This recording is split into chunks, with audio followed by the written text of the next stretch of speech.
puede conllevar a diferencias. Estamos hablando de, para que quede en la grabación, de cómo el investigador se ve expuesto a un conjunto de variables para explicar un proceso y muchas veces no sabemos cuál variable retener porque medimos todas las que podemos sin estar seguros de cuál es la variable que está condicionando un proyecto, un proceso o cuáles son las variables, porque puede ser varias, ¿no? En ese sentido, ante la duda, pues medimos todo lo que podemos. Decía que, por ejemplo, en un río, pues se mide la turbidez que está determinada por la cantidad de sólidos que lleva el río, pueden ser sólidos biológicos, sólidos inorgánicos, o sea, material suspendido en el agua orgánico o inorgánico, medimos el pH, medimos el color del agua, la temperatura, el nivel de oxígeno, la alcalinidad, medimos también los niveles de nitrato, nitrito, fósforo, algunos metales, plomo, níquel, mercurio, y también podemos medir la longitud del día, la duración del día. Porque si este estudio lo hacemos a lo largo del año, vamos a tener pues unos procesos en el comportamiento de las especies que vamos a tratar de correlacionar con estas variables, ¿no? Entonces, una vez que tenemos medido a lo largo del tiempo estas variables, viene la pregunta, bueno, ¿y cómo seleccionamos las variables que realmente están influyendo el comportamiento de estos peces y cuáles no? Ya las tenemos medidas, pero esto no significa que la variabilidad observada, la variable dependiente, sea registrada en las variables independientes. Entonces, ya hemos visto lo que es los análisis de regresión, donde regresionábamos dos variables, una variable dependiente que la llamamos Y y una variable independiente que llamamos X. Y luego tiene un término independiente, ¿no? Siempre usamos mínimos cuadrados, por lo tanto la regresión es siempre Y igual M por X más B, donde M es la pendiente y B es el intercepto. Pero ¿qué pasa si ahora tenemos M1 por la temperatura, M2 por la turbidez, M3 por el contenido de nitrógeno, M4 por el contenido de oxígeno y así Mn por la variable enésima más la variable independiente, el término independiente, ¿no? Que es el intercepto. Entonces, esto es un modelo lineal donde hemos incorporado todas las variables y la variable dependiente pues va a ser el comportamiento de la especie. Pongamos, puede ser la migración, fenómeno migratorio, puede ser abundancia de una especie en un momento determinado. Y vamos entonces a correlacionar abundancia mensual, vamos a tener 12 valores de cada variable, donde tengo la abundancia como variable dependiente y las independientes, pues las que les mencioné, cada una con una M, donde la M es la pendiente respectiva y al final un intercepto, ¿no? Entonces,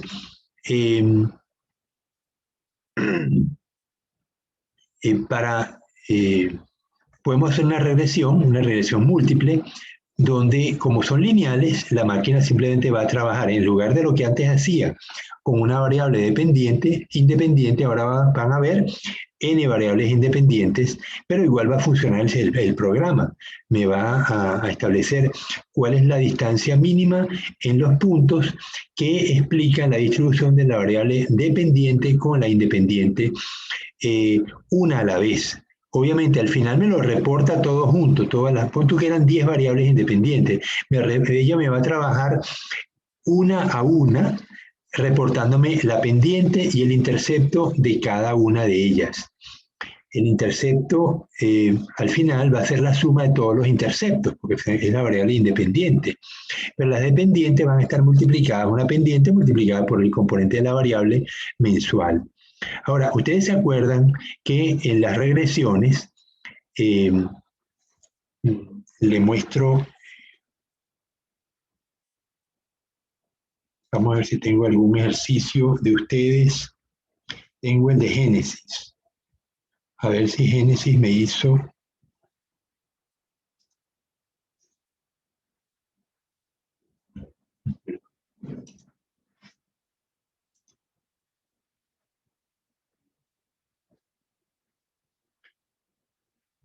ok,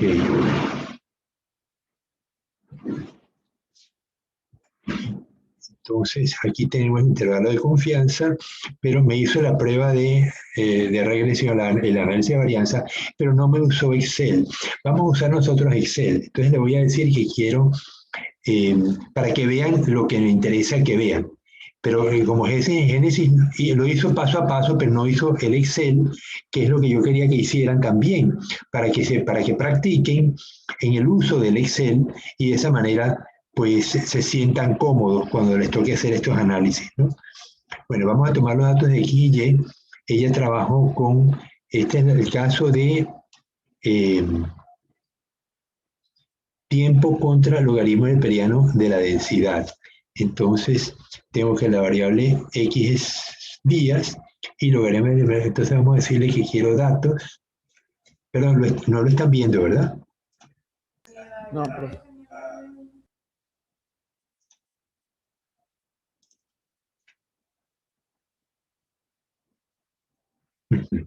Ok, ahora sí. Entonces, me busco datos y no me muestra. Fíjense que mi máquina me borra. Voy a tener que cargar entonces las funciones de Excel para calcular la regresión. Entonces le digo más opciones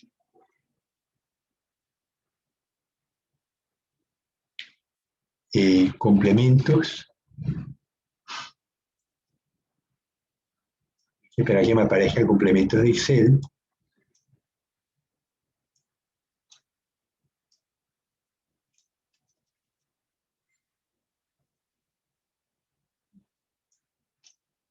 Ok, complemento de Excel le digo ir y aquí le pido que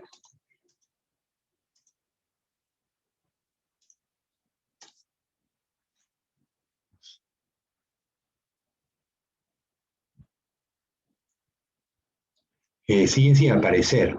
Le voy a dar de nuevo, que está funcionando mal el Excel, así que espero volverlo a cargar. Pronto le van a hacer mantenimiento a la máquina y la van a formatear y espero que carguen de nuevo el Excel.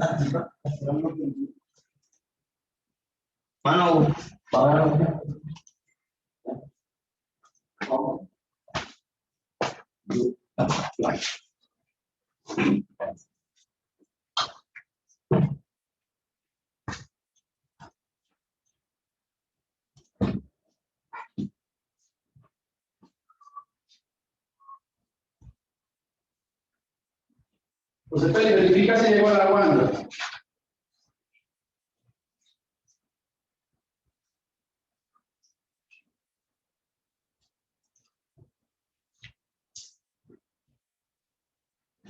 Entonces voy a hacer la regresión de logaritmo neperiano de la densidad contra días. Regresión Y está aquí.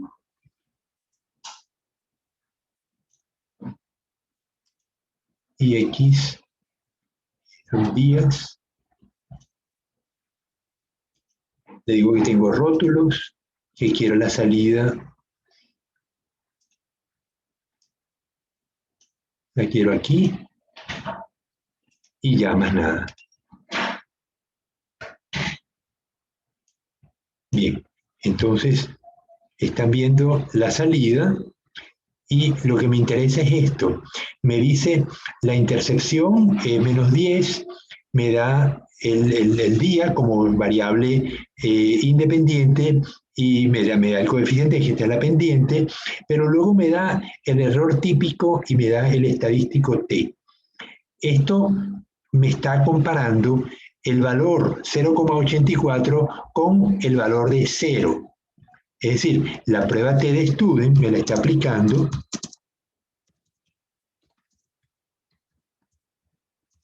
y me compara el valor, dice igual, paréntesis, 0,84 menos 0 dividido entre el error típico. Y me da 22,92, lo ven aquí, ¿verdad? 22,92 y la probabilidad es 1,3 por 10 a la menos 8, es decir, es muchísimo más menor a 0,05, por lo tanto concluimos que el impacto que tiene el día sobre el cultivo de Thalassiocera pseudonana es altamente significativo. De hecho, lo vemos aquí en la gráfica de GNC Arcentales, que le da, pues, es una curva ascendente muy bonita, ¿no? Aquí la recta y aquí la curva con valores esperados, ¿no? Pero lo que viene a nuestro caso es, tenemos la situación de muchas variables, 10 variables independientes, y queremos saber cuál es la que nos interesa conservar, cuál es la que realmente explica algo de la varianza del fenómeno que estamos observando, que es densidad de una especie de pez con respecto a los parámetros ambientales. Y hemos escogido 10 parámetros ambientales. Entonces vamos a hacer una regresión múltiple con todos ellos, pero la máquina, lamentablemente no tenemos datos para hacer regresiones múltiples, si no lo haríamos acá, pero lo importante es que la máquina me va a decir cuál de las pendientes es significativamente distinta de 0. A través de este mismo programa me lo va a comparar con 0 y me va a decir si el valor es significativo o no. Entonces, una pregunta. Sí, dime. ¿Esa prueba iba o no? Dime, Diego. Digo, si esa prueba era parte del deber o solamente era linealizar los datos. En el caso que estamos hablando, son pruebas lineales, no hay que linealizar nada. Claro. No, o sea, no, me refiero al deber. O sea que... Yo tomé el deber por tomar un ejemplo solamente. Agarré el de Génesis Arcentales porque es el que tenía abierto. Porque me interesa es la tabla que estoy mostrando. Pero digo que si se iba en el deber o no. Ella hizo bien el deber, sí, lo estamos viendo que lo hizo bien, pero yo quería que además, eso no los voy a penalizar, que además de hacer el análisis paso a paso, por ejemplo, a ella le dio un F de 525, y vemos que, perdón, a Excel da 525 y a Génesis le dio también 525, o sea que evidentemente Génesis lo hizo bien, pero yo quería que además de mostrarme este paso a paso, lo hicieran con Excel, que no lo hicieron, pero no lo voy a penalizar por eso, simplemente está bien hecho y punto. Pero lo que me interesa para la clase de hoy es usar el Excel, porque el Excel me da la prueba de TDStudent. Claro, Génesis también la hizo, ¿no? Vamos a verlo, la tenemos aquí, me da que la pendiente 0,8462 y me la compara, a ver,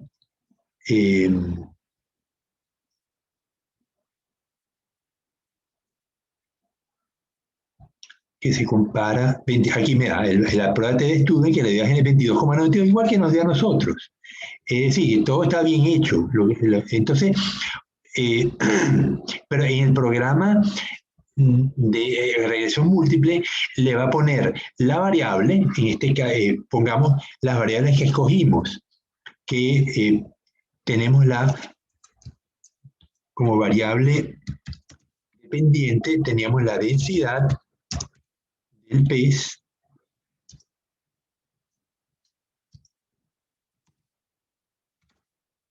como variables independientes, teníamos pH, oxígeno,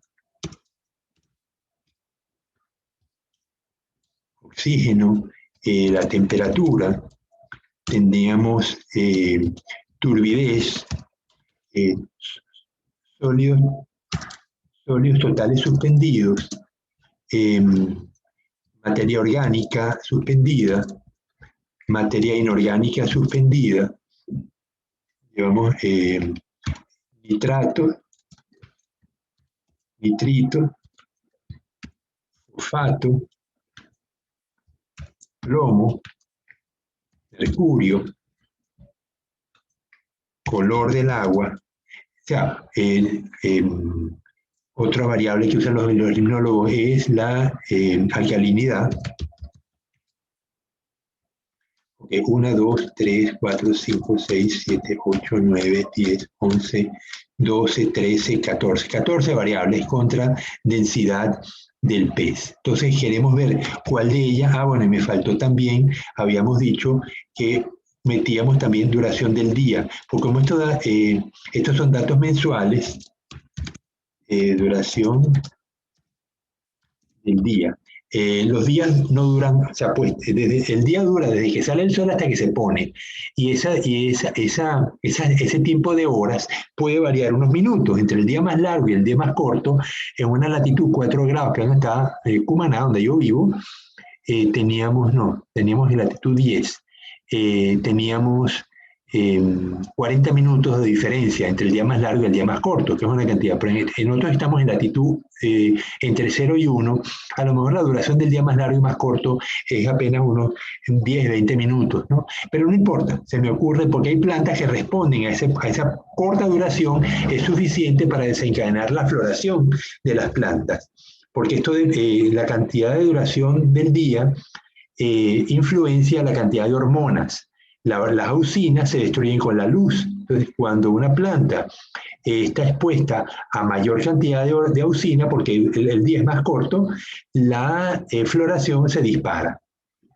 Entonces puede ser que los peces también respondan a la intensidad, a la duración del día, y por eso lo ponemos. Pero entonces, ¿cómo vamos a saber cuál de estas 13 variables escoger? Entonces, bueno, aquí tengo mes. Aquí voy a tener 1, 2, 3, 4.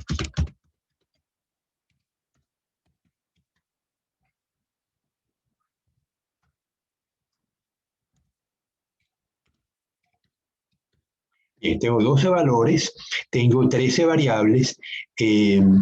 Normalmente cuando uno tiene tantas variables debe tener más valores, entonces pudiéramos usar datos quincenales, en lugar de 12 tener 24, pero eso de tener más variables que puntos suena raro, ¿verdad? Entonces sea como sea, al final el programa ¿qué me va a dar? Me va a dar la pendiente de cada una de las variables y me va a dar también la prueba, la significación.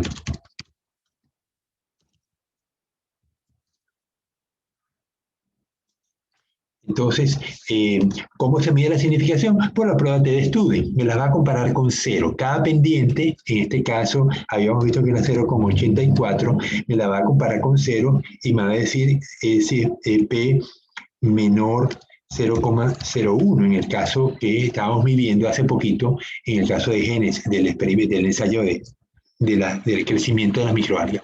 Entonces, para cada una de las variables me va a decir si la variable es significativa o no.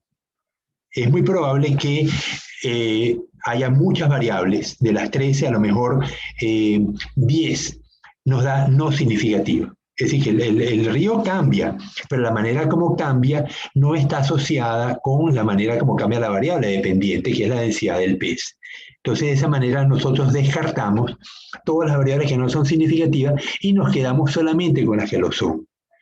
Esto es un mecanismo que usamos los biólogos para poder conocer con cuáles variables trabajar, ¿no? Y hay dos mecanismos. Uno es, empiezo con todas y voy eliminando, o meto una a la vez y voy viendo en qué momento el modelo me da significativo. Pero en ambos casos, lo que vamos a medir es la significación de la variable y lo podemos hacer o el modelo completo o le pedimos uno a uno, vamos haciendo regresiones una a una y de esa manera pues sabemos cuáles son las variables que están influenciando el modelo de una manera significativa. Esto es importante para poder trabajar con un número de variables reducido. ¿Algún comentario?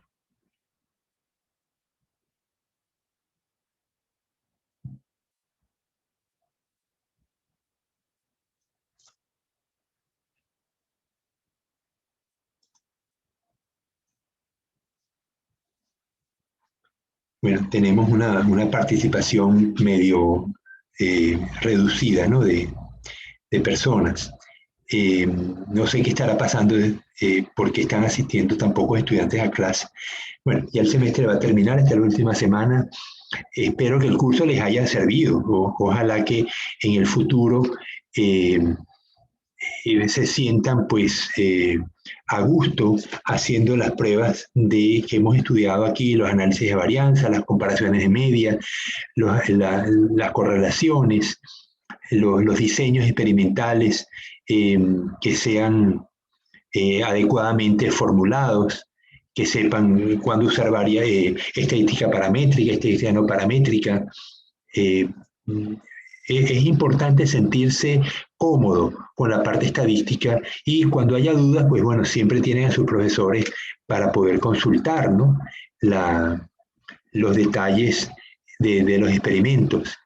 Siempre es importantísimo diseñar el experimento y sabemos que una parte esencial es la estadística para poder sacar conclusiones de manera soportada en datos. Nosotros tenemos siempre que las cosas que decimos los científicos tienen que estar basadas en datos experimentales o datos teóricos, porque muchas veces no hacemos, como los matemáticos no hacen ciencia experimental, ellos hacen ciencia deductiva, pero igual tenemos que basarnos en datos para poder afirmar o negar algo, ¿no? Entonces, este caso que les referí hoy, de las múltiples variables, les va a pasar muy a menudo, que tienen que descartar variables o incluir tantas variables como puedan. Muchas veces no metemos variables en el experimento porque desconocemos su influencia. Pongamos,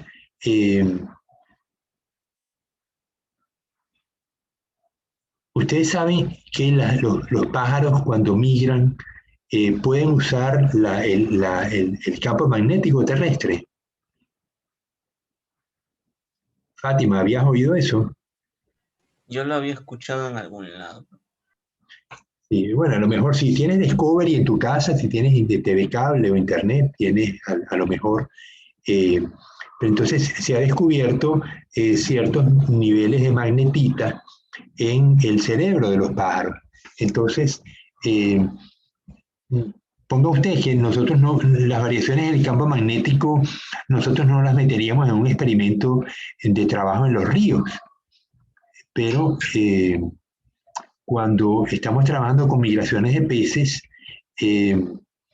uno más bien piensa en la química del agua y que el pez esté usando elementos químicos como factor de detección de los sitios de desove. Sabes que los grandes bagres viven en los ríos amazónicos del Ecuador, pero desovan en ciertos sitios, o sea, no desovan necesariamente en el sitio donde la estamos viendo. Entonces esas migraciones se disparan por procesos que muchas veces no conocemos o a veces están relacionados con la pluviosidad. Cuando llega la época de lluvias o antes que llegue la época de lluvia, los animales empiezan a migrar de tal manera que llegan a los sitios de desove cuando la época de lluvias está completamente ya en pleno apogeo, ¿no? Entonces, pero nunca me ha tocado meter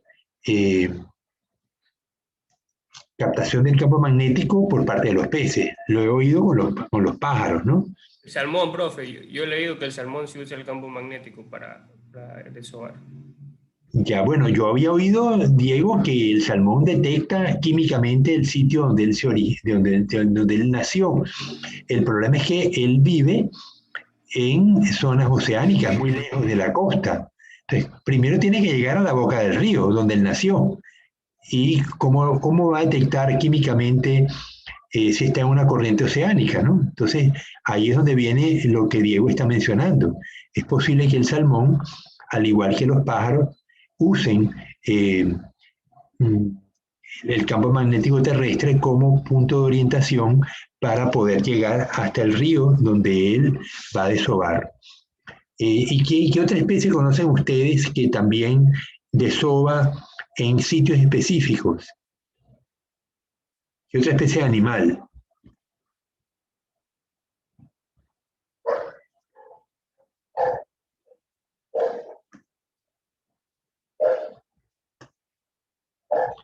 Los caimanes, por ejemplo. No, es que los caimanes no migran, ¿no? Se ve que aquí no hay tortugueros en el grupo, pero las tortugas marinas, ellas desovan en una playa muy cercana a donde ellas nacieron, no necesariamente en la misma playa. Y esto lo sabemos porque cuando los animales desovan, si hay personas trabajando en conservación de tortugas, les ponen una marca en la aleta con un número. De tal manera que cuando la tortuga vuelve a desovar y hay un control de esa playa, verifican las marcas de las tortugas que están llegando. Entonces se ha visto que a lo mejor una tortuga fue marcada en la playa de San Lorenzo, pero ella no había nacido allí, ella nació en Las Piñas, que es un poco más al sur, o nació en Manta, que es un poco más al norte. Es decir, que la precisión donde la tortuga desova no es tan grande como la del salmón. Tengo entendido, a lo mejor estoy equivocado, que el salmón también tiene cierto intervalo de desove. Pero el hecho es que las tortugas, por lo que hemos visto con los ensayos que hemos hecho en Venezuela, desovan en playas cercanas. A lo mejor puede haber unos 10, 20 kilómetros de diferencia entre una playa y otra, pero de todas maneras esas tortugas se mueven por el Caribe. Las tortugas, saben ustedes que tienen unas zonas de anidación y unas zonas de alimentación que no necesariamente coinciden. A veces las tortugas migran miles de kilómetros. Fíjense que hay una isla en mitad del Atlántico, entre Brasil y África. Evidentemente, ustedes se dirán, bueno, las tortugas van a desovar en esa isla y tienen que ir desde la zona de alimentación que queda en la costa sudamericana, en la costa brasileña, hasta la isla que está a lo mejor a 10.000 kilómetros de distancia. Y se preguntarán, bueno, pero es que siempre fue así. Bueno, lo que yo me pregunto es, ¿desde cuándo están las tortugas en la Tierra? A lo mejor están desde hace 300 millones de años. Los invertebrados de la clase que estoy dictando en este semestre, que es zoología invertebrados, están desde hace 500 millones de años. Pero es posible que las tortugas sean un poco más recientes y le pongo 200 millones. Pero, ¿qué le pasa al continente africano y al continente americano? ¿Estaban juntos o no? Sí, no, antes había un supercontinente. Claro, originalmente había un supercontinente que era la Pangea, y la Pangea se fue fraccionando en subcontinentes. Pero el hecho es que, aún después del fraccionamiento de la Pangea, África y América permanecieron juntas durante mucho tiempo, y luego empezaron a separarse. Entonces, la isla que hoy está a miles de kilómetros del continente, antes estaba pegada al continente. Entonces, las tortugas desovaban en esa isla porque estaba muy cerca del continente, pero luego los continentes se separaron, pero las tortugas siguen migrando y se trasladan pues a esas enormes distancias a desovar y luego regresan a la costa americana donde ocurre, donde hay más comida, y esa es una razón de que se mantenga esa migración tan particular, ¿no? El hecho de que las tortugas que migraron pues tienen mayor posibilidad de reproducirse porque hay más comida en la costa americana. Ahora, ¿por qué no desovan en la costa americana? Bueno, buena pregunta, ¿no? Pero hay tortugas que desovan en la costa americana, así como hay tortugas que desovan en esa isla que está en mitad del Atlántico, ¿no? Bien.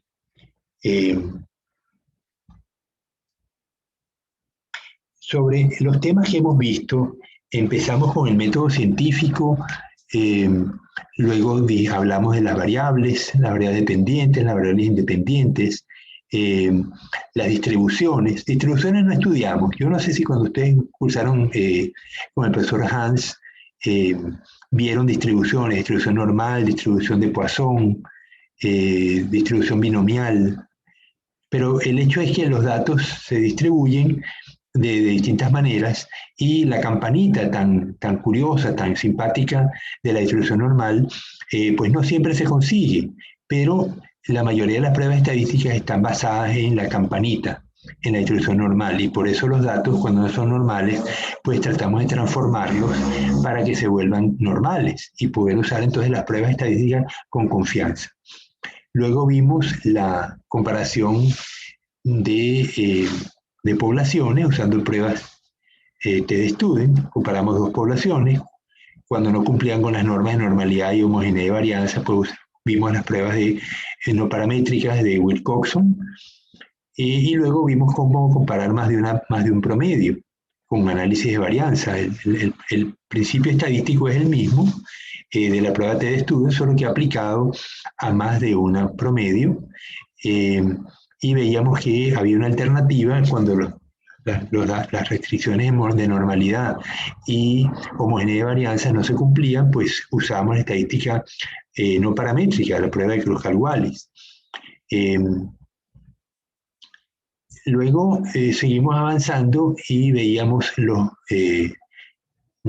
las situaciones de bloques aleatorizados cuando hacíamos experimentos en el campo tratando fertilizantes o tratando variedades de plantas. Los agrónomos pues usan mucho los bloques aleatorizados que nos permiten incorporar al análisis la variabilidad del ambiente.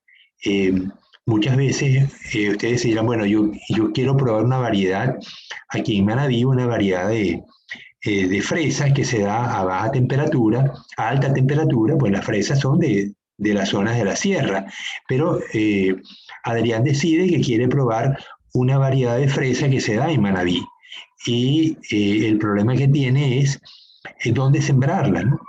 Entonces, si yo voy a cualquier terreno, voy al terreno que tiene la universidad, donde tenemos ahorita las tilapias, podemos también ahí sembrar un terreno de la universidad y vamos a ver que el terreno no es uniforme, el terreno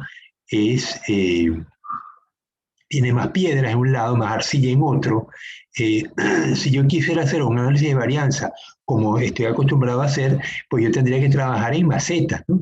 Agarro recipientes, los lleno con el mismo tipo de suelo, agarro un metro cúbico de suelo, lo echo en un tacho, lo muevo bien con una pala y luego relleno mis macetas o mis recipientes con ese suelo batido, entonces yo tengo cierta seguridad de que todo el suelo en todas las macetas es el mismo, ¿no? Pero cuando siembro en el suelo natural, ahí ya no puedo hacer eso, tengo variabilidad. Entonces, ¿cómo aseguro que incorporo la variabilidad en el experimento? Para eso existen los bloques aleatorizados y uno de ellos es el cuadrado latino, donde yo voy a dividir mi parcela en grupitos, la parcela la voy a dividir. Pon tú que Adrián tiene 4 variedades de fresa, de frutilla. Usted lo llama frutilla, ¿verdad, Fátima?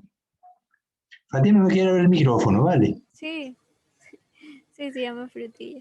Ok, entonces vamos a tener la variedad 1 a la 4 y yo tengo entonces, necesito 4 réplicas. Entonces voy a tener 4 por 4, 16 parcelitas en las cuales voy a sembrar la frutilla 1 a la 4. Pero Adrián dice, bueno, pero ¿cómo me aseguro yo que la variabilidad del suelo la incorporo? Porque si pongo la variedad 1 en el suelo muy bueno y la variedad 2 en el suelo muy malo, con muchas piedras, me va a dar que la variedad 1 obviamente produce más frutilla. Pero resulta que la variedad 2 era la que da más frutilla, pero como la puse en un sitio muy malo, pues no voy a poder medir realmente lo que quiero medir. Entonces, ¿cuál es la solución a esto? Bueno, agarro y divido mi parcela en 16 parcelitas y en cada una voy a colocar una variedad, pero las variedades no se me pueden repetir.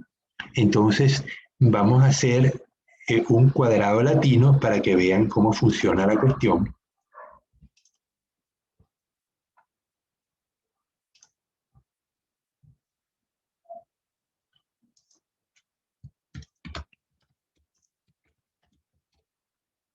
El cuadrado latino dice, se establece, tengo 1, 2, 3, 4, le voy a poner un borde.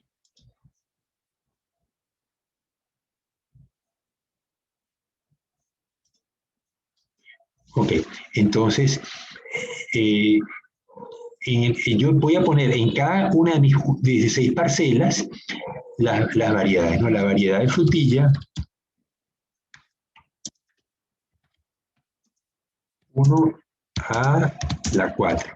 Entonces, empiezo por lo simple. Aquí coloco la 1, la 2, la 3,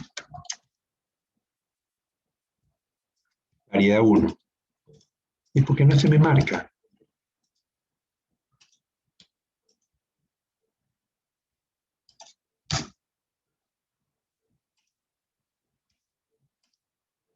Primera vez que me pasa esto.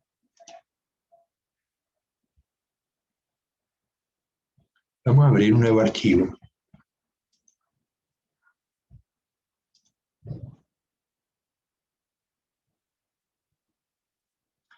Ok, entonces aquí marco mis parcelas, las 4 parcelas. 1, 2, 3, 4. Le pongo los bordes.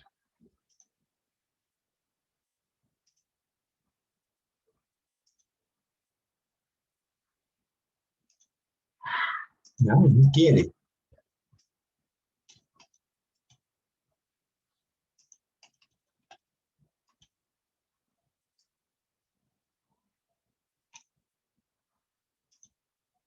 Ok, entonces aquí coloco la 1.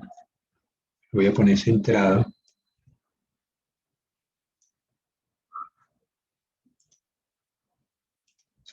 La 2, la 3 y la 4. Y ahora no me las quiere poner. Igual.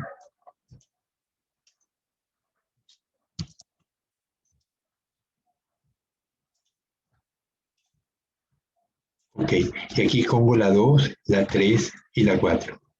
Ok, pero entonces ahora no se me puede repetir. Entonces aquí pondría la 2, la 3, la 4 y la 1. Aquí 2, 3, 1, 4 y 1. Aquí 3, 4, 2.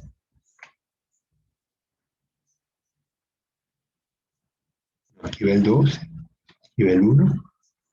Y aquí 4, 1, 2 y 3. Ok, ¿se entendió cómo es la distribución? Fíjense que las primeras, esto se llama cuadrado latino ortogonal. El cuadrado latino lo descubrió el matemático Euler y lo llamaba latino porque él identificaba sus cuadritos con letras latinas, A, B, C, y no con alfa, beta, gamma, delta, ¿no? Hay también un cuadrado greco-latino. Creo que no está proyectando, profe. Ah, no estás viendo. No están viendo esto. Okay.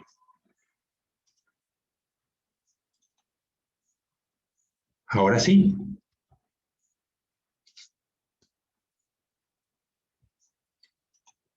Vamos. Ahora sí.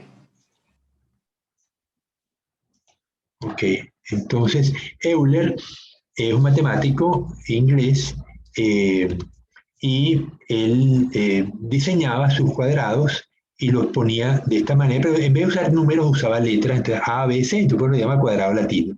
Es ortogonal cuando la primera fila y la primera columna van en el orden preestablecido, 1, 2, 3, 4, y el resto cambia. El cuadrado greco-latino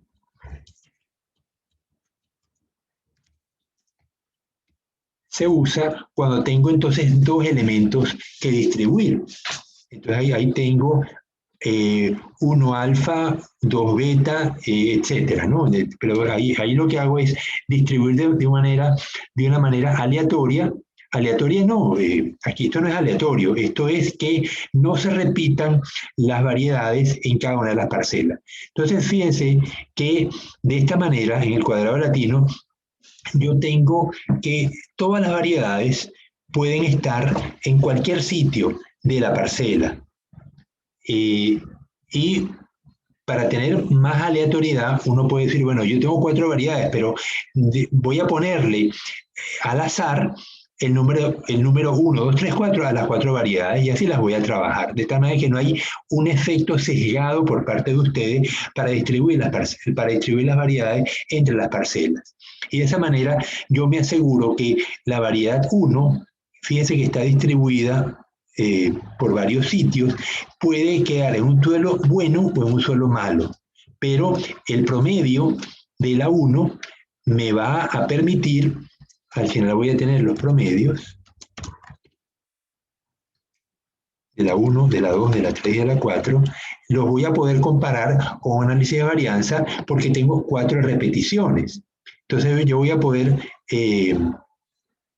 luego para el análisis nos vamos a los bloques aleatorizados, donde vamos a considerar, o directamente, porque aquí no me interesa realmente la columna y la fila, lo que me interesa es el promedio de las variables 1.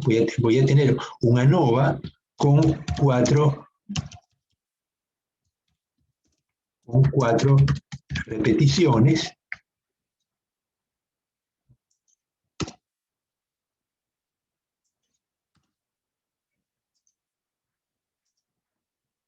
con la ventaja de que el cuadrado latino me permitió asegurarme de que todas las variedades tengan igual probabilidad de encontrarse con un suelo bueno, intermedio o malo. Y de esa manera los promedios van a variar por la variedad y no por las características genéticas de la variedad y no por la variabilidad del suelo en que está colocada la planta, ¿no? Cuando uno trabajara con variedad y con, por ejemplo, un fertilizante, entonces ahí tendríamos un cuadrado grecolatino. Voy a meter variedad y fertilizante.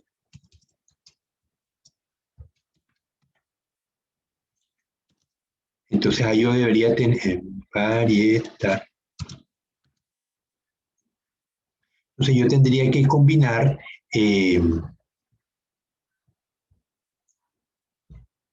la variedad con fertilizante. Entonces aquí pondría el fertilizante 1 en esta distribución. Acuérdense que la heterogeneidad del suelo la estamos considerando con las parcelas, pero yo puedo tener ahora otra parcela similar con el fertilizante 2. Entonces, y de esa manera yo me aseguro que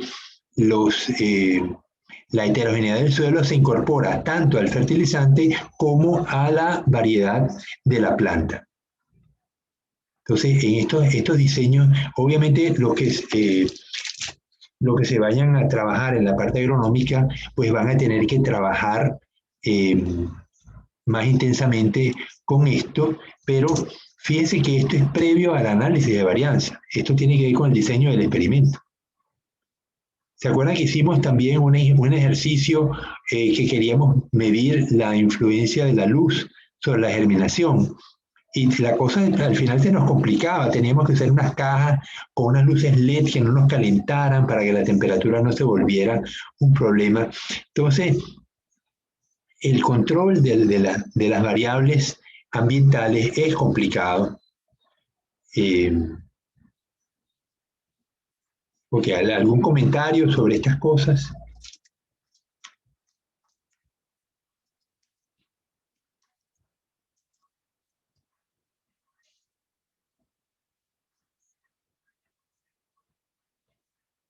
Ya, ustedes van a sexto semestre, ¿verdad? Séptimo. A séptimo. Ok, o sea que claro. O sea que van a, ya le toca escoger el itinerario.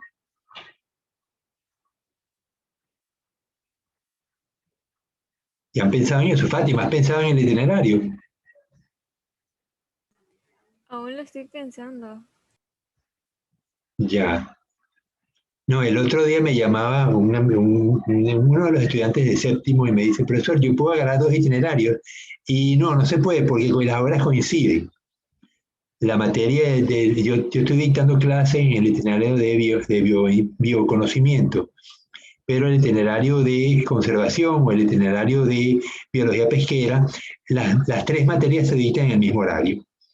Entonces no hay posibilidad de tomar los dos itinerarios simultáneamente. De todas maneras, la mayoría de las materias coinciden de todos los itinerarios, así que solamente van a diferir al momento de graduarse, creo que en 4 asignaturas o algo así, ¿no?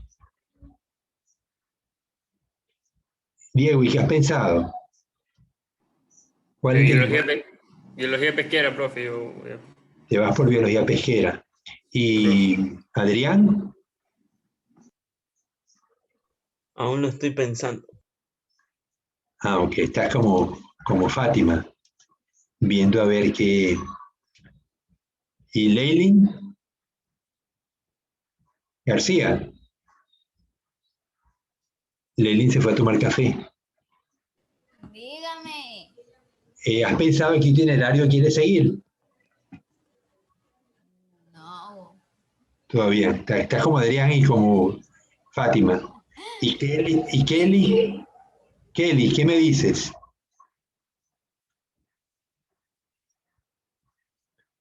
Kelly se fue a tomar café.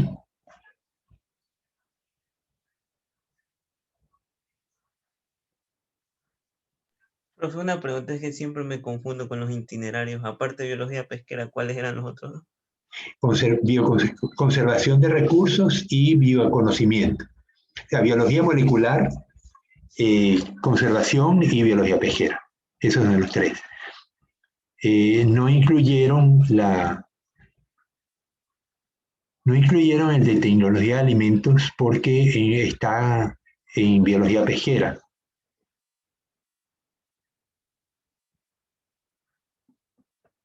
Pero una realidad que hemos observado desde hace mucho tiempo, eh, y ustedes también lo pueden presenciar. El decano se graduó en la facultad y él se especializó en alimentos. El profesor Pico también se graduó en la facultad, biólogo pesquero, y se especializó en alimentos. Bioquímica, en los tiempos que ellos estudiaban no había bioquímica, esa la crearon después. Pero es un hecho, varios de mis tesistas que hicieron su tesis en zoología, en biología de grupos de peces, eh, terminaron trabajando en empresas en, en, la parte de producción, control de calidad de productos, ¿no? Y es que los empleadores aquí en Manta, en gran medida, son las empresas procesadoras de pescado. Eh, tengo algunos estudiantes trabajando en empresas enlatadoras de atún, otras en empresas exportadoras de camarón o pescado congelado. Eh, entonces, bueno, esas son las realidades laborales y en ese sentido uno debería tratar de aprender lo más que puede del control de calidad de productos pesqueros, porque si esas son las fuentes de trabajo que van a estar disponibles para mí, yo debo estar lo mejor posiblemente entrenado para ello, ¿no? Eventualmente, a lo mejor Fátima decía que quiere dedicarse a trabajar con virus de plantas, porque le llama mucho la atención la microbiología. Eh, pero no hay trabajo para muchos virólogos de plantas y momentáneamente le va a tocar trabajar eh, a lo mejor dando clases en bachillerato, que ese es un campo muy poco explotado por los estudiantes de Loleán, los estudiantes de biología me refiero. Algunos han dado clases en bachillerato, muchos no, y los sueldos de los docentes pues no son, sobre todo los docentes de colegios públicos, no son malos, ¿no? Eh, cuando mis estudiantes, los tesistas que trabajan como observadores, ellos están ganando creo 1.100 o $1.200 mensuales, mientras que los profesores de bachillerato están alrededor de 800, 900. A lo mejor ustedes lo saben mejor que yo.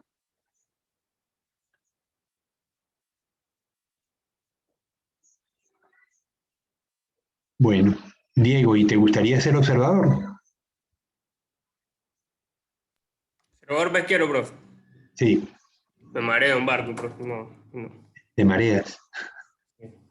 Cuando yo estaba en la Armada de Venezuela, mis compañeros de la escuela naval, que estábamos en las escuelas oficiales, y mis compañeros se dividían en dos, los que se mareaban y los que no se mareaban. Los que no se mareaban, pues iban a bordo, y los que se mareaban iban a infantería marina. Así que a Diego, Se marea, profe. No. a Diego, no, yo no mareo. Bueno, a veces sí me mareaba, ¿no?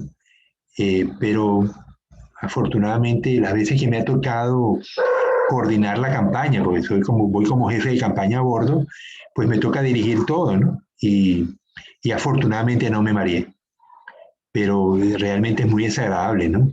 Estar mareado, pero eso se pasa, Diego. A veces uno tiene que irse en campañas de varios días y a lo mejor el primer día te sientes mal, pero ya se te quita y sobre todo se te Yo, quita. yo me mareo hasta en carro, profe, viajando, así que estoy jodido. Tengo que tomar pastillas. Yo tenía uno de mis nietos que también se me mareaba en el camino y vomitaba, era un rollo. Había que llevar fundas plásticas para que cuando el niño vomitara no nos vomitara encima. Hay que tomar pastillas nomás y así quita. Eso es lo que hacen. Sí. En la ventana. Y por la ventana, sí, para... Cuando te toca vomitar, Relajante, afortunadamente, ¿oíste? afortunadamente después que uno vomita ya se siente mejor. Eh, bueno, bien. Entonces, bueno, hoy vimos esta parte adicional de los análisis de varianza que no lo habíamos visto, los cuadrados latinos y el cuadrado greco-latino. Y también vimos pues la parte de exclusión, cómo excluir variables cuando tenemos muchas, ¿no? Eh, Mañana vamos a ver un poco, vamos a volver a trabajar sobre las interacciones y cómo medir la interacción. Sabemos que cuando tenemos interacción entre dos variables, el análisis de varianza se destruye porque no podemos sacar conclusiones definitivas de que algo esté realmente siendo afectado por otra, una variable independiente afecta a la dependiente si hay interacción entre las dos variables. Obviamente que solamente lo podemos medir cuando tenemos dos variables independientes y una dependiente. Ahí es cuando, o más de dos o más, para poder medir las interacciones. Pero las interacciones constituyen un problema y muchas veces antes de iniciar un experimento uno debe medir las interacciones. Y si la interacción es significativa, ya sabemos que tenemos que tomar medidas especiales y no proceder con el experimento como lo teníamos pensado originalmente. Bueno, entonces,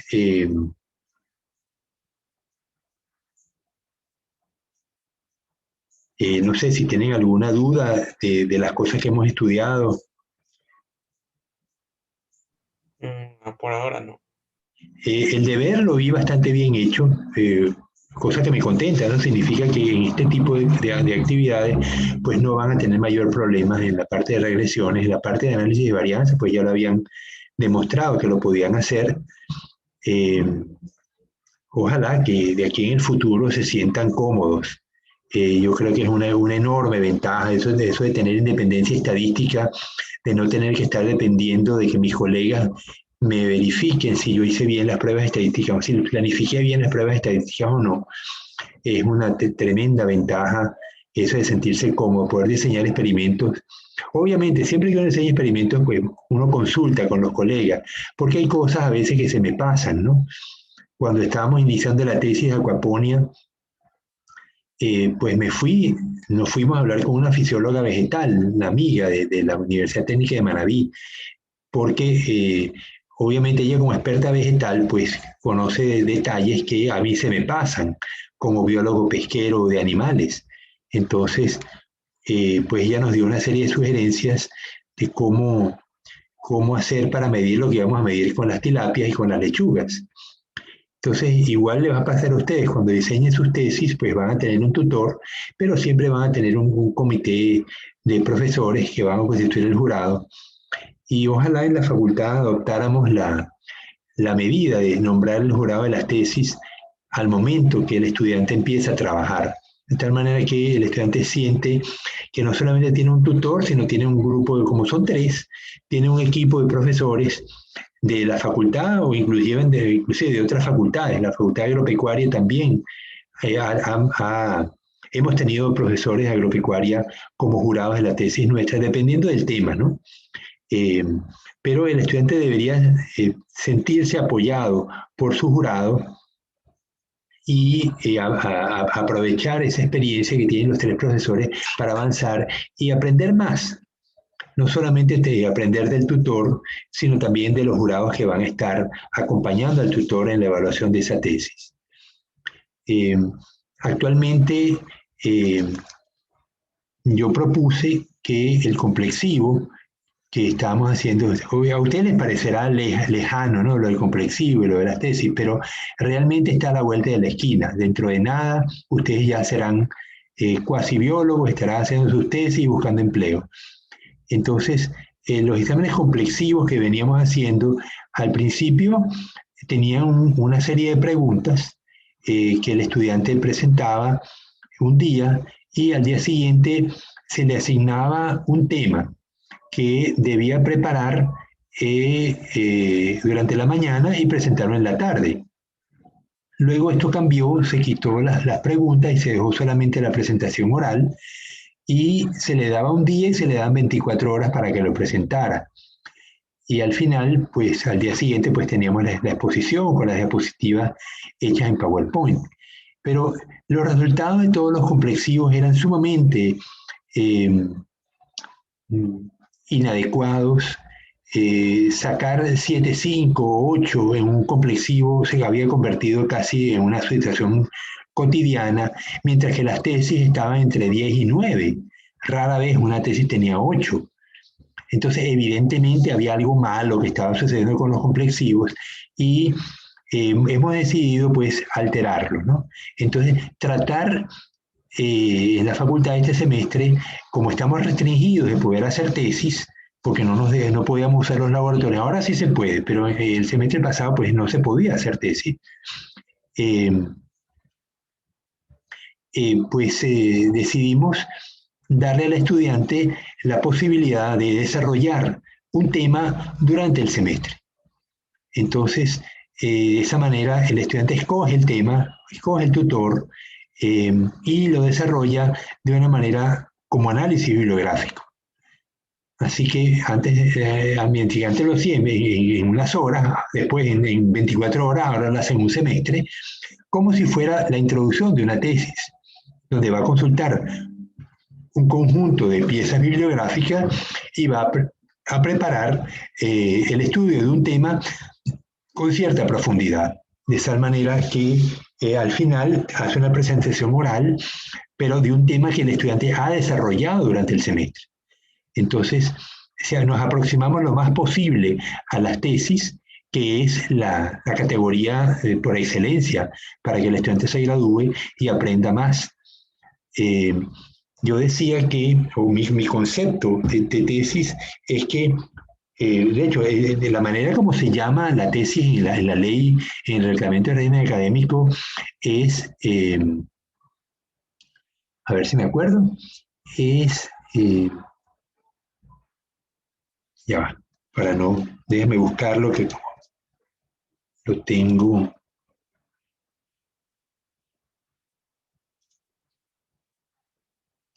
Y trabajo de integración de saberes, se llama. Porque en teoría, ustedes van a desarrollar durante la tesis, van a integrar los conocimientos que adquirieron durante la carrera, desde la nivelación hasta el 9º semestre o el 10º semestre, en el caso de ustedes, ¿no? Y realmente es como si fuera la maduración de un proceso. O sea, ustedes vienen aprendiendo, trabajando, pero por primera vez van a tener un elemento completamente nuevo, algo que no conoce la humanidad y que ustedes van a desarrollar y van a poner al conocimiento del resto de los humanos del planeta. Al menos esas eran las tesis, ¿no? El problema es que ahora, como no nos dejan usar un laboratorio, pues vamos a trabajar sobre un tema y vamos entonces a recopilar la mayor cantidad de información que podamos de la bibliografía sobre un tema específico. Por ejemplo, en el caso de Diego, se me ocurre, pronto que a Diego se le ocurre trabajar con la explotación de las cigalas. Diego, ¿conoce las cigalas? No, profe, pero usted la otra vez dijo que son como, que aún no están explotadas aquí en Ecuador, pero que tienen un valor alto en Europa, algo así. Sí, muy alto. Un kilo de cigalas, una libra de cigalas puede costar a lo mejor $20, ¿no? Entonces, las cigalas parecen, o pertenecen a la familia de las langostas, son decápodos, pero imagínense una jaiba con cola de camarón. Claro, no tan ancho, ¿no? O digamos, un camarón de río que tiene pinzas, se va a parecer mucho a una cigala, pero parece una jaiba. Las pinzas de la cigala parecen las pinzas de la jaiba, ¿no? Entonces, ese animal está a 600, 800 metros de profundidad. La flota camaronera, la flota arrastrera ecuatoriana, que pesca merluza, está trabajando a 300 metros, pero no a 800. Entonces surge la necesidad de evaluar qué se ha hecho en el mundo en cuanto a recursos que están a 800 metros de profundidad, y Diego decide tomar ese tema.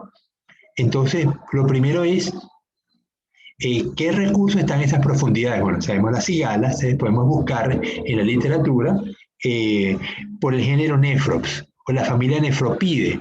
Por la familia Nephropidae incluye varias especies, entre ellas del género Nephrops y otros géneros también, ¿no? Entonces vemos esas especies, cómo son explotadas, qué tipo de barco las sacan. Las sacan con nazas, las sacan con redes, con anzuelos, lo dudo, pero definir qué artes de pesca se usan. Entonces ya por ahí habría que evaluar toda una literatura sobre artes de pesca de recursos que se explotan a 800 metros de profundidad, de 800 o más, 800 a 1000. Manejar una red a esa profundidad es bien difícil. Los barcos a baja profundidad suelen operar con 2 redes de arrastre, pero cuando son mucha profundidad se trabaja con una sola. También hay NASA, ¿no? Entonces, ¿qué recursos se pescan con NASA? Sabemos que los cangrejos de gran profundidad se pescan con NASA. Es posible que las cigalas también puedan pescarse con NASA, y eso lo vamos a sacar de la literatura. Luego viene o más preguntas. ¿Cómo es los recursos de esas profundidades están quietos? ¿Están siempre a esa profundidad? ¿O varían? Se mueven entre profundidades mayores y profundidades menores. En el caso del chaseón, un cangrejo de profundidad, las hembras están en un sitio y los machos están en otro. Entonces, durante la época de reproducción, las hembras bajan, los machos suben. Entonces, no están todo el tiempo en la misma profundidad, sino que ellos migran. Entonces, otra pregunta que hay que resolver buscando en la literatura. Entonces, ustedes ven cómo, a pesar de ser un trabajo literario, constituye una cadena, una secuencia de eventos que debemos resolver buscando la manera como se han resuelto en otras partes del mundo cuando se pesca, cuando se trabaja en esas profundidades. Entonces, al final, Diego o cualquiera de ustedes que haga este trabajo presentará un manuscrito con el material recopilado y una serie de conclusiones que permiten que cualquier persona interesada en pescar cigala en Ecuador pues pueda adoptar las recomendaciones que Diego les dé en base a la literatura consultada. Y eso pues puede constituir también una publicación. Entonces, estamos tratando de desvincularnos de los complexivos como se había concebido antes y más bien pasar a manifestar el esfuerzo durante el semestre y en un trabajo que se pueda plasmar en cosas interesantes para la comunidad, para la comunidad pesquera, para cualquier comunidad interesada, porque agarré un trabajo de pesquería porque es mi especialidad, pero he podido agarrar otro de bioconocimiento o de conservación, remediación de suelos, por ejemplo. Tenemos los problemas de los suelos en los países son muy serios. Los suelos buenos están siendo amenazados por varias razones. Uno es el urbanismo. Muchas veces construimos urbanizaciones en terrenos planos en los mejores terrenos para agricultura los queremos usar para construir edificaciones. Y eso, pues, a pesar de ser contraproducente, pues es lo que está ocurriendo. Entonces, y otro problema lo tenemos con la desertificación. El hecho de que estamos talando bosques, cada vez tenemos, entonces el bosque es un condicionante de que el agua que cae de lluvia penetre en el suelo. Cuando se tala el bosque, el agua cae y no da tiempo a que se infiltre. Y eso provoca que el agua escurre por la superficie, ocasionando inundaciones y sequías, porque como no se infiltró, el tanque que constituye el suelo no se llena adecuadamente y el río sigue fluyendo, el manantial sigue fluyendo y vaciando el tanque durante el resto del año. Pero si no se llenó, eventualmente el manantial se va a secar. Y eso conduce entonces a escasez de agua y a problemas, ¿no? Entonces, este tipo de cómo reforestar es toda una problemática. Cómo reconstruir, uno va por las montañas al norte de Manabí, cerca de Calceta, Chone, El Carmen, y ve que hay mucho terreno destruido, o sea, deforestado, y eso puede conllevar a que eventualmente vamos a tener problemas de inundación y problemas de disponibilidad de agua, ¿no? Entonces, ¿cómo reforestar montañas? Y tiene toda una técnica. Yo una vez quise reforestar una montaña en la estación del Instituto de Investigaciones Agrícolas, donde yo trabajaba, y estuve en contacto con los agrónomos, los ingenieros forestales. Los agrónomos trabajan más en otro tipo de cosas. Los ingenieros forestales son los especialistas en árboles y me decían, bueno, un problema que tenemos con los árboles es que muchos no se autopolinizan. Entonces necesitas poner ejemplares de distintos genomas para que uno polinice al otro, de lo contrario pues no se van a reproducir. Y uno lo que quiere es repoblar un bosque y que eventualmente el bosque sea autónomo, que él mismo se mantenga por sí solo sin estar reforestando. Pero hace falta entonces medir la compatibilidad y hay que saber qué especies son autocompatibles y qué especies no lo son. O sea, hay árboles que se autopolinizan, hay otros que no. Entonces, ese tipo de detalles, por ejemplo, es importante en esta técnica de reforestación y también constituiría pues un material de estudio para los trabajos de integración de saberes cuando no se va a hacer de manera experimental, sino de manera bibliográfica. Entonces, bueno, ustedes se van dando cuenta cómo en el mundo hay muchos problemas y hay distintas maneras de atacarlos. Lo importante es dedicar esfuerzo a buscar soluciones a los problemas prácticos que confronta el Ecuador y usar el tiempo de la manera pues, más idónea posible. Bueno, jóvenes, falta un cuarto de hora para las 8. No sé, ¿hay algún tema que quieran tratar? Creo que ya nada, profe. Bueno, entonces vamos a despedirnos hasta mañana. Ojalá que mañana tengamos una concurrencia un poco más alta, ¿no? Yo les había puesto 2 deberes y me falta un deber para tener la tercera nota. Entonces, el examen lo vamos a tener, creo, ya les digo.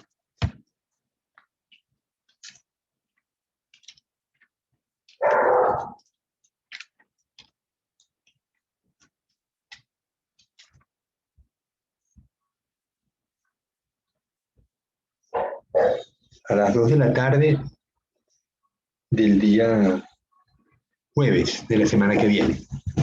Entonces, igual va a ser, lo vamos a conseguir en el aula virtual, es un examen de múltiple escogencia y lo que sí voy a necesitar el tercer deber, se los voy a pasar. Voy a prepararlo y se los paso a su WhatsApp. Algo sencillo. Pero necesitamos esa tercera nota para poder trabajar y realmente hemos debido hacerla la semana pasada y no se hizo.